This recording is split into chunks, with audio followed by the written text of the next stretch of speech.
our deepest condolences for today. As min dinge wat my hierdie jaar so getref het en diep geslaan het soos Cecyl se dood. But I would like for you to please frame my remarks within the words we read in the Gospel of John, chapter 11, verse 35. Those two words, Jesus wept. Jesus wept. We've all heard today over and over again how Cecyl was a revolutionary, a leader, a humble person. I call him that rarest of human beings, a gentle revolutionary. People who knew Cecyl, who worked with him, who followed him as a leader, all admired him, they trusted him, and they loved him. And I think we cannot thank God enough for having blessed us, our struggle, our people in this country with such a presence. And that is why there are lamentations all across this country today. And that is why we have mourning in our hearts today, even while we are celebrating his life. Mourning has its proper place. You will remember, those of you who were there with us, in those days of struggle, every time there was a funeral of somebody killed by the police, some of us used to wear t-shirts, and on the back it said, "Don't mourn, mobilize." That was true at that time, and it was proper. But mourning has its proper place. And we should not skip the mourning phase. We should not run away from the pain in the hearts of the family, of the children who have lost a father and a brother. And we are mourning today, but we are not mourning alone. Jesus is with us in this hall, and Jesus is weeping with us. For a child of God, for a committed warrior of justice, for a fighter for freedom, our own revolutionary, a hero of all our people. Jesus wept, the text says, but actually it means Jesus wails. It's a crying without ending. It's what the women are called to do in ancient Palestine. And they mourn on behalf of the whole community. And it's an ongoing wailing and wailing. That's what Jesus is and does. And if we were to say this in Afrikaans, Jesus het gechunk soos 'n vrou. That's what it means. And Jesus does that because we read also in the Gospel, Lazarus was his friend. He was the brother of two sisters, Mary and Martha, and they became friends because they offered Jesus hospitality. They opened their house to him because Jesus was a revolutionary, and Cecyl was a revolutionary because he was a follower of Jesus, the revolutionary peasant from Galilee who lived in occupied Palestine. And because he followed that example, Jesus was on the run when the message came to him that Lazarus had died. He was on the run from the Roman authorities, and he was on the run from the temple authorities who had just tried to stone him and who was looking for him in order to catch him, to kill him. There was no place for him to rest except in the homes of those who risked knowing this revolutionary, risked their lives by giving him refuge and shelter.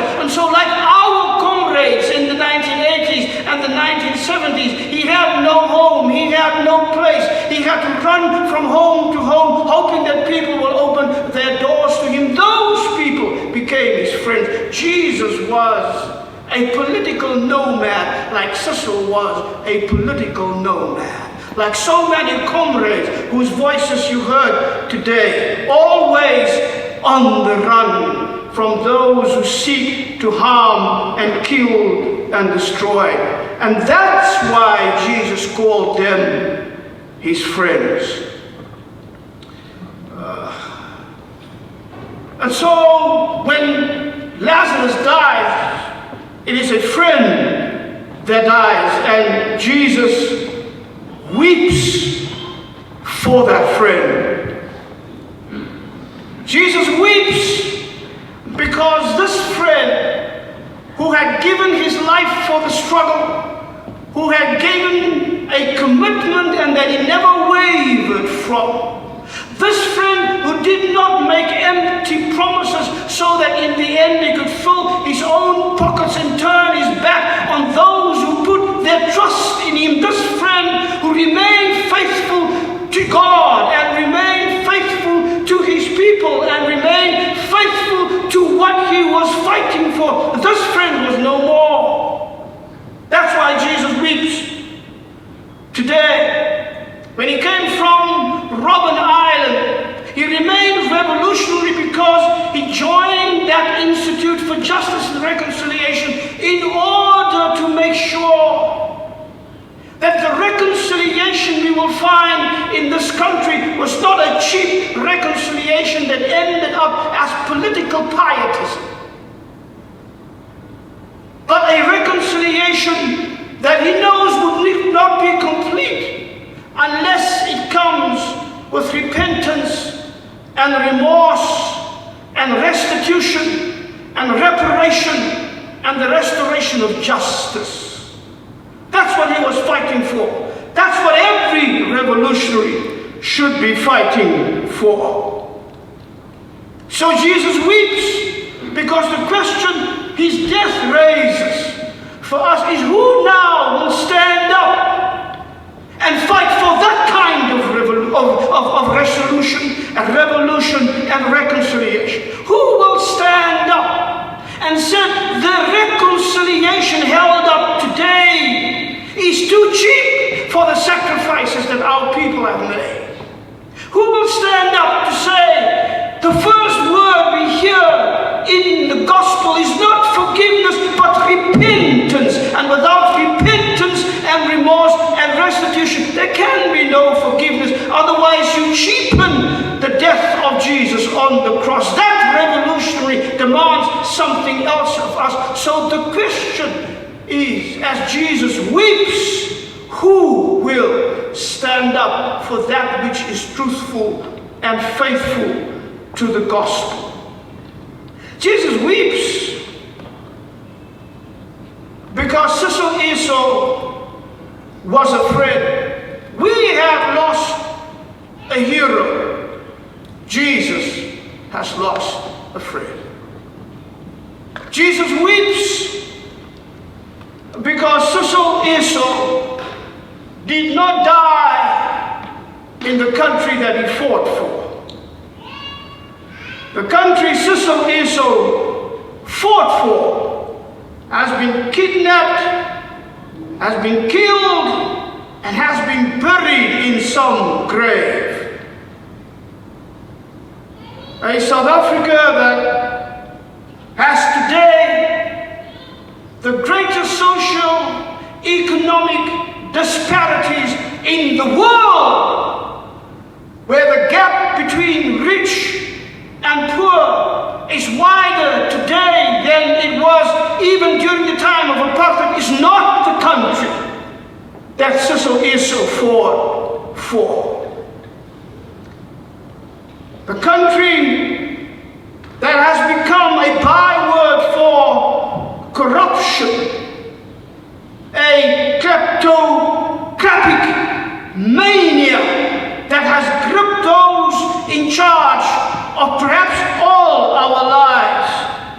A way of life that is beyond comprehension is not what Cecyl and all of us fought for in the country that he died in.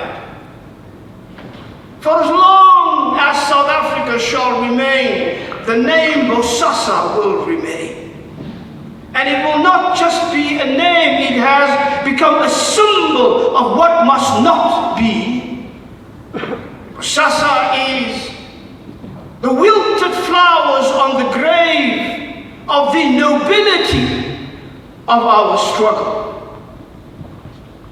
A land where our politics is bloated with slogans, but empty of substance. Frenzies with empty promises, but devoid of decency and honesty and integrity.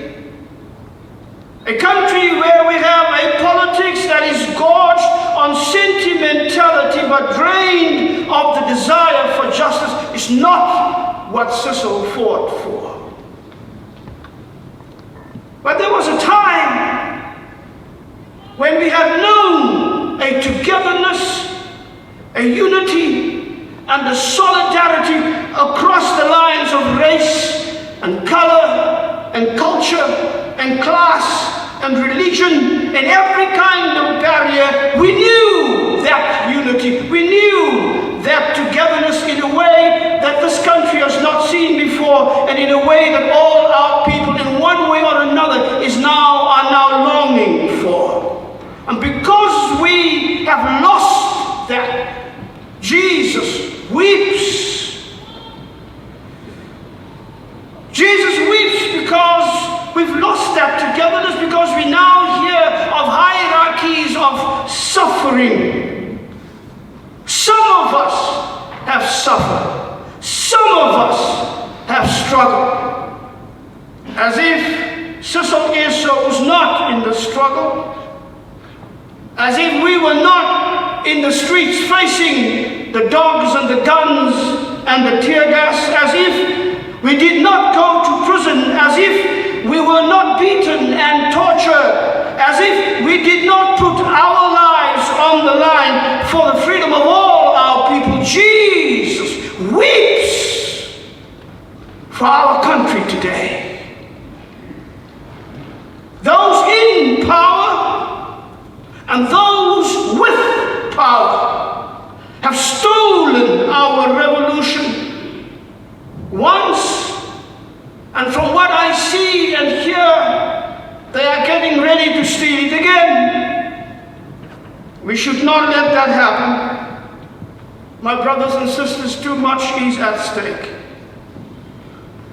Any plans to save the country, hatched by those same wealthy and powerful and privileged elites who in their secret talks and in their elite pacts have doomed our country to the ravages of new liberal capitalism and shattered the hopes of our people and the legitimate expectations of our children is a house built on sand. And I want to say with all the love and urgency in my heart to those people, don't do that. Don't build that house. Seek a rock on which to build that house.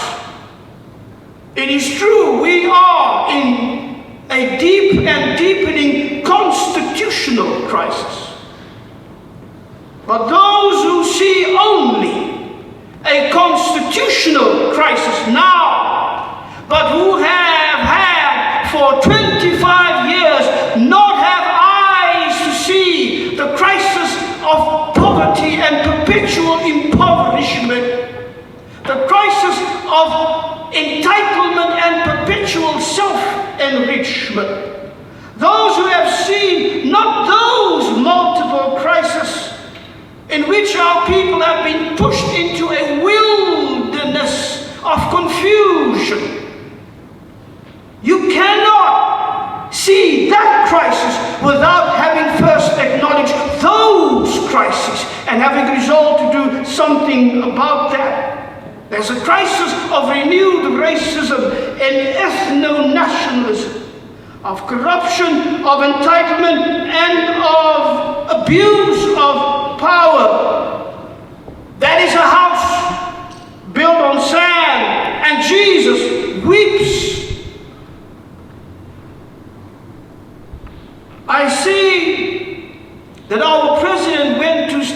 Stellenbosch at the 100th anniversary of the Afrikaner Boerbond, and he assured those people that they should not be concerned because they are Africans.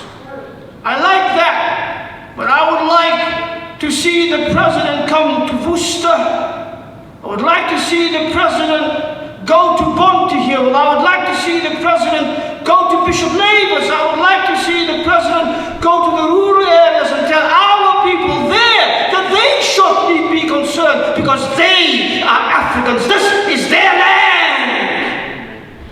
And they belong to this land as the land belongs to them. Without that, all of those other things are just words that fill a vapid space of yet another mistake. It's a house built on sand. Any plans to rebuild South Africa that are not inclusive of all our people, that do not encompass all our dreams, all our hopes, the sacred sacrifices that we have made. Anything that excludes that is a house built on sand.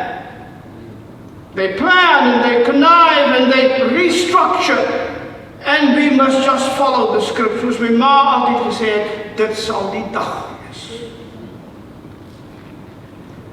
I'm almost done, but the story in the Bible is not yet finished. Lazarus is raised from the dead because Jesus finished weeping, and then Jesus raised Lazarus from the dead.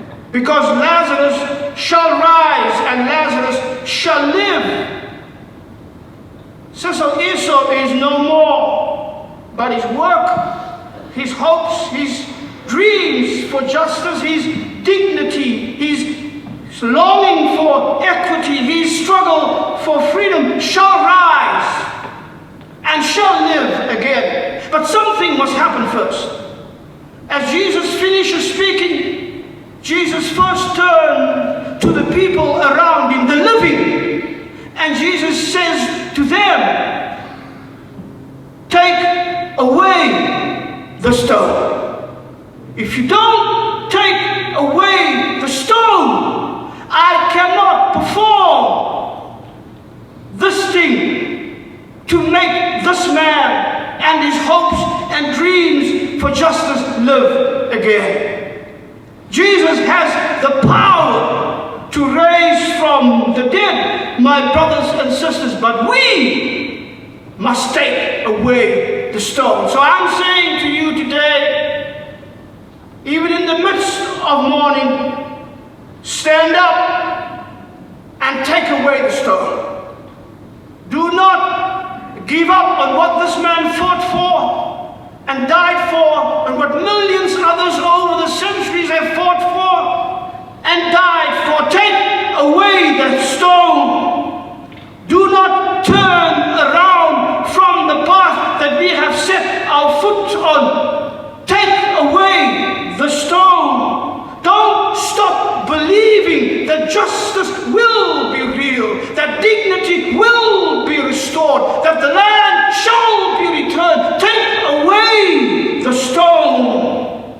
Let those dreams of unity and togetherness, those dreams of justice and equity and freedom rise again and live again. Take away the stone and let Cecyl live again, and let Cecyl be renewed in our renewed struggle for the things that matter. Keep your focus on the things that matter. Keep your eye on the issues that count and raise those issues.